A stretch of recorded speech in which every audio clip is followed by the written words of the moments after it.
Welcome back dito sa channel natin. Andito tayo ngayon sa may Quezon City Circle. Tapos na palang ginawang project dito na Active Transport Development. Proyekto ng Quezon City Local Government, kapartner ang MMDA at Department of Transportation. Isa sa mga ginawa nila ang pagpapalawak sa mga sidewalk dito at nagkaroon na rin ng bike lane. Ipinatayo naman ng Quezon City itong elevated landscape promenade. Tapos na ang project na yan, bagong daanan papasok dyan sa loob ng Quezon City Memorial Circle.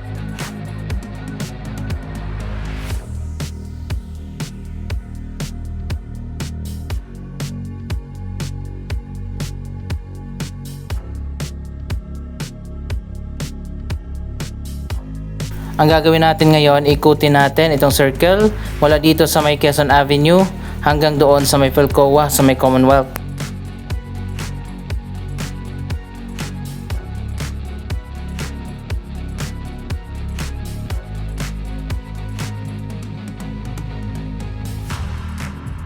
Sa loob naman ng park itinayo ang MRT7 Quezon City Memorial Circle Station. So saan dadaan ang mga commuters na galing dito sa labas ng circle na gustong sumakay ng MRT7? Nagpatayo naman sila ng bagong underpass.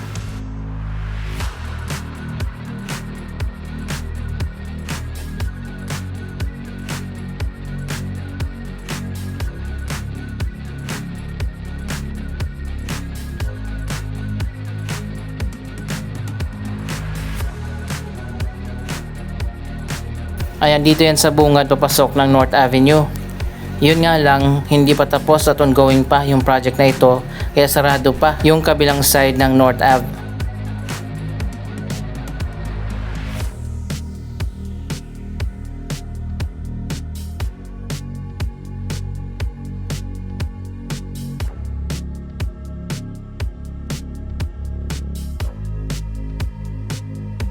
Dalawa yung magiging entrance dyan, meron dito at doon pa sa kabila. By the way, yung underpass, diretso na, papunta dyan, connected sa station na nasa loob ng park. Dito na dadaan yung mga commuters na sasakay dyan. Pwede rin doon sa elevated walkway kasi maglalakad ka pa.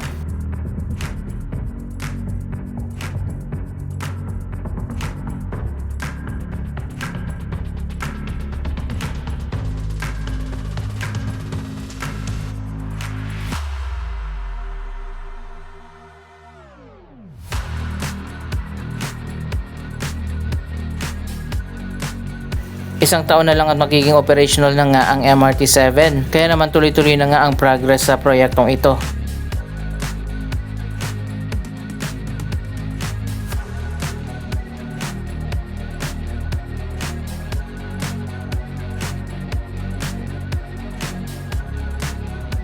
Ito yung part na pababa na papunta doon sa underground station. So lalagyan pala nila ng roof para siguro sa safety purposes.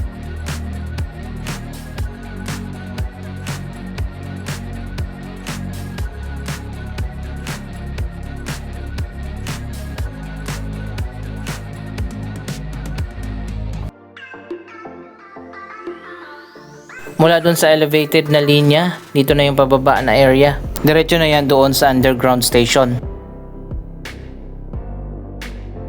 Hindi pa nga tapos ang MRT7, puno na agad ng vandalism.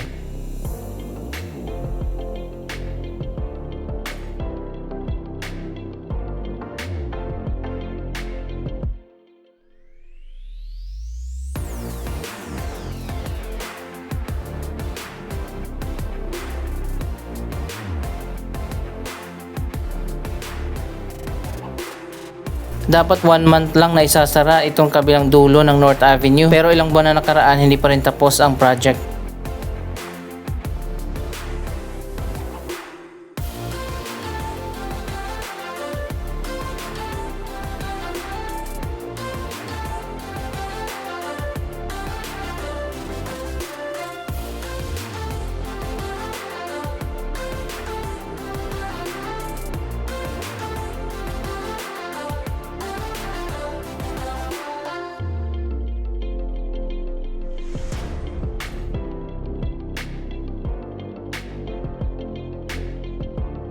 Anyway, continue tayo dito sa Quezon City Elliptical Road. Ayan, katulad nito, may pedestrian walkway na hindi ka makadaan kasi nga may nakaharang, may nakapark.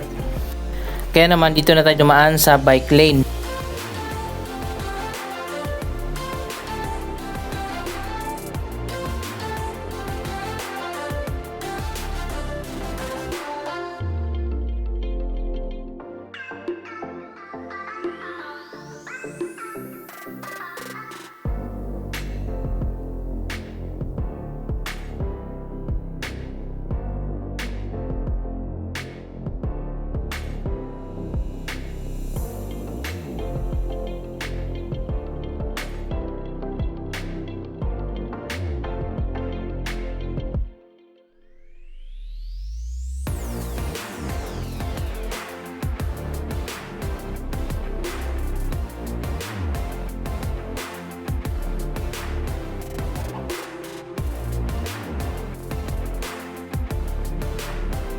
So ayun guys, mukhang tapos na nga yung project dito. Maganda naman. Ayan, dito sa loob yung pedestrian walkway.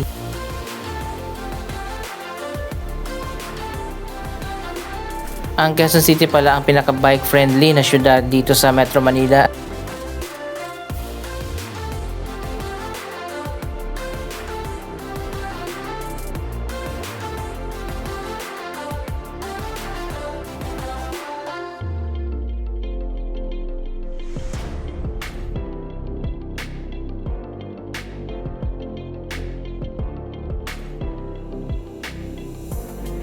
Ayan, pwede ka rin pala mag-jogging dito.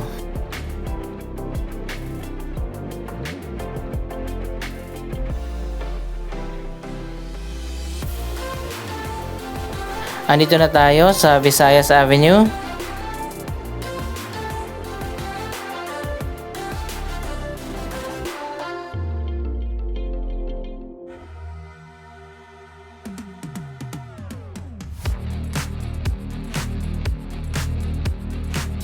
Iba din talaga kapag walkable at bike friendly ang mga kalsada natin.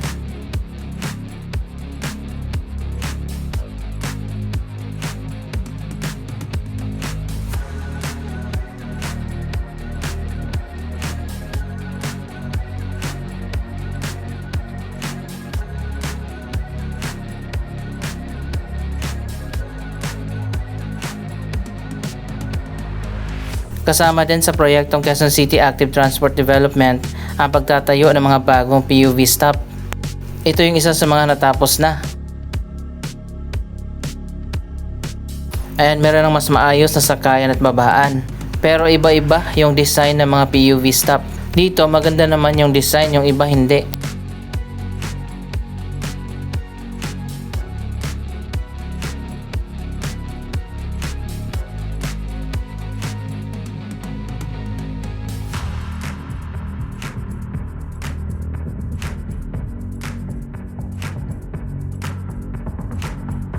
Diretso na tayo papuntang Philcoa.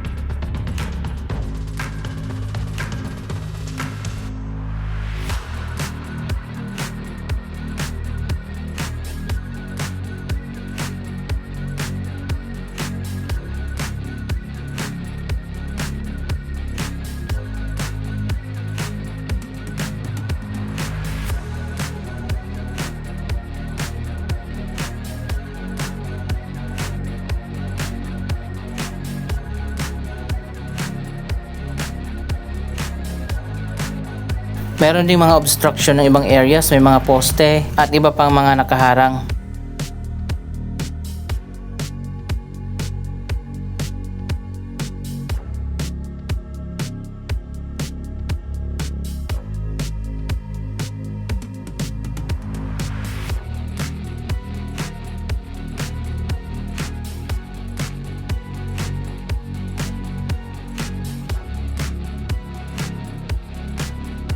May mga pailaw na rin pala dito.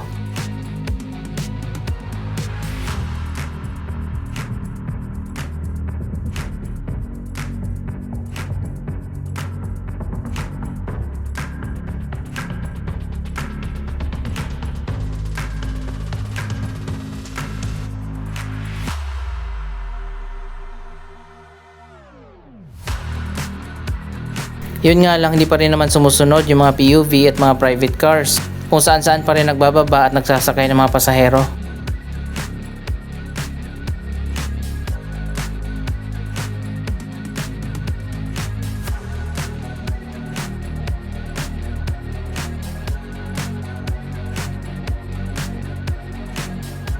Ayan, nandito na tayo sa natapos na Philcoa Underpass Rehabilitation.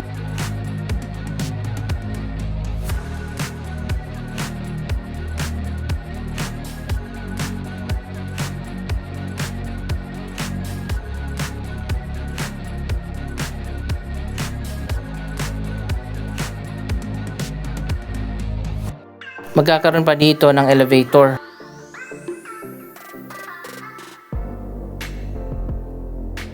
Yung kabilang exit naman ito na nandun sa loob ng park tapos na rin.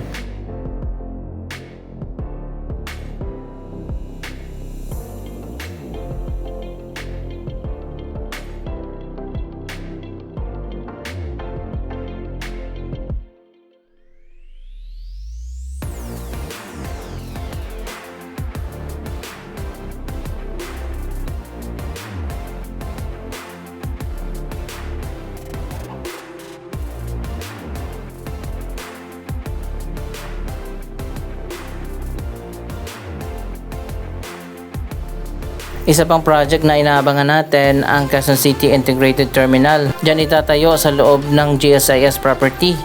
Wala pa rin tayong balita sa proyektong yan kung kailan magsisimula. Ayan, ito naman yung Philcoa PUV stop. Parang spaceship naman yung design ng canopy.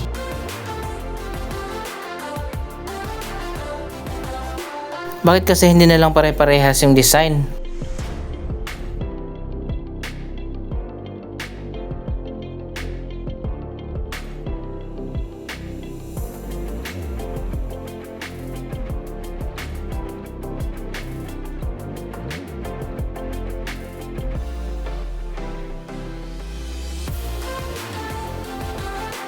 Yung kabilang side tapos na rin yan.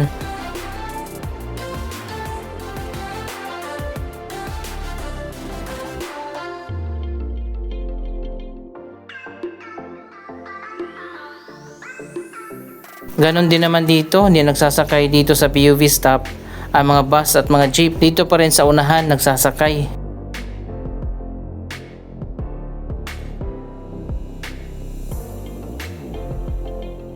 Ito na ang University Avenue Station ng MRT7. Silipin na rin natin ang latest na progress.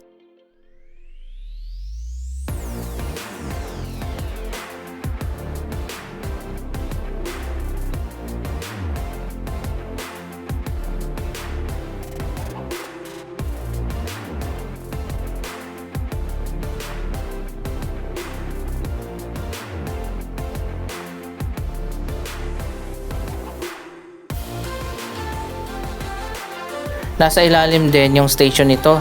Nasa ibabaw lang yung concourse level.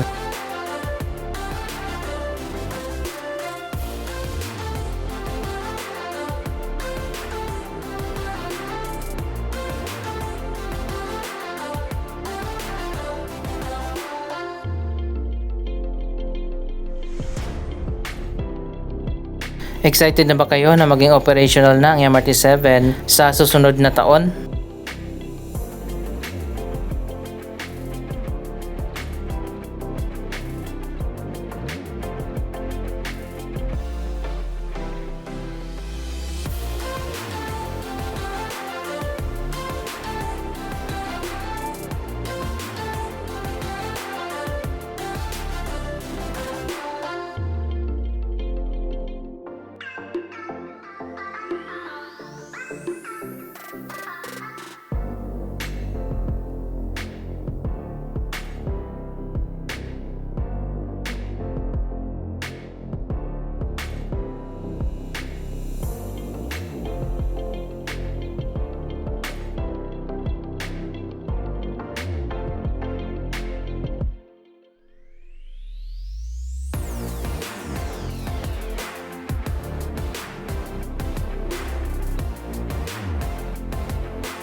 Ano masasabi nyo sa mga latest na development dito sa Quezon City, mag-comment lamang dyan sa baba ng inyong mga reaksyon.